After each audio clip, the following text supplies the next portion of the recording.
रजनी मोरवाल द्वारा लिखित 160 पेज की इस किताब को प्रालिक प्रकाशन प्राइवेट लिमिटेड ने 2022 में पब्लिश किया है।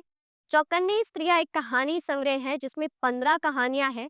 किताब के नाम से ही लगता है कि इसकी मुख्य विशेष वस्तु स्त्रियां की एकांकी जीवन के साथ साथ उनके संघर्ष की कहानी है।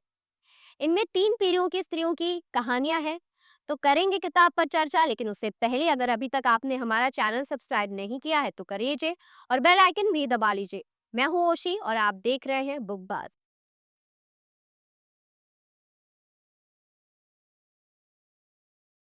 रजनी मोरवाल ने अपने पहले कहानी संग्रह कुछ तो बाकी है से कथा जगत के इस जटिल प्रदेश में अपनी कहानियों के बलबूते अपनी अलग पहचान कायम की है।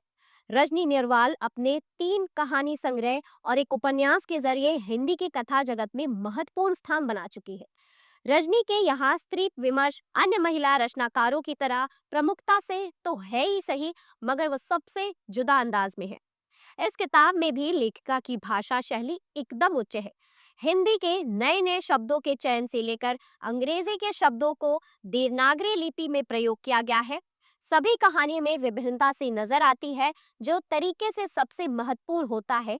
किसी भी कहानी संग्रह में की कहानियों में विभिन्नता होना।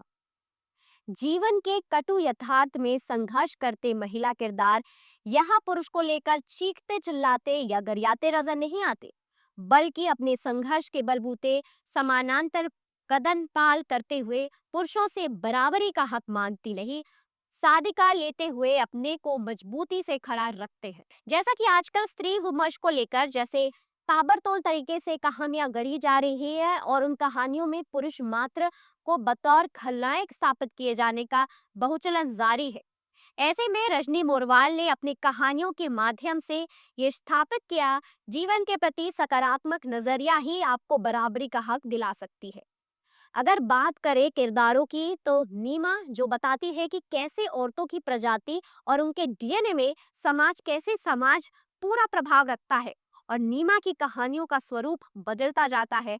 मौसमी का अकेलापन और मंजुला का पति प्यार के निशान हर दिन उसके शरीर पर छोड़ता है, फिर भी मंजुला बोलती है कि वह उसके प्यार के निशान है। केतकी कैसे अपने एकांकी और बुढ़ापे के निराशा में खो जाती है और दूसरी ओर आत्माराम जो हमेशा रूहानी तौर पर उमा का हो जाता है। पूर्णिमा जो हमेशा के लिए आजाद हो जाती है और सशक्त भी। बैकुंठी और प्रभातिया की रूहानी कहानी में मखारती का भूत और दिवाकर की रोचक कहानी कैसे जया के जीवन को शतरंज की बिसात उसके पिता और पति बना देते हैं। प्रज्ञा जो अपने मनोस्थिति में ही में दबी रह जाती है। सुलेमान जब भारत पाकिस्तान बॉर्डर की कटीले तारों के उस पार किसी को ढूंढता रहता है। विनीता विमला और दुर्वा ये तीनों आजादी की 3 पीढ़ियों को स्त्रियां कैसे सशक्त और आजाद विचारों की आशा होती है।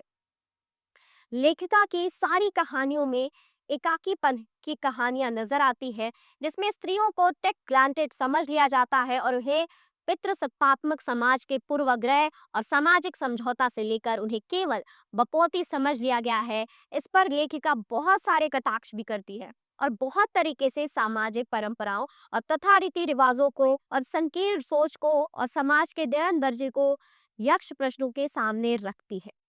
उम्मीद करते हैं आपको हमारा ये वीडियो पसंद आया होगा। ऐसी ही वीडियो को देखने के लिए हमारे चैनल को अभी सब्सक्राइब करें। शुक्रिया।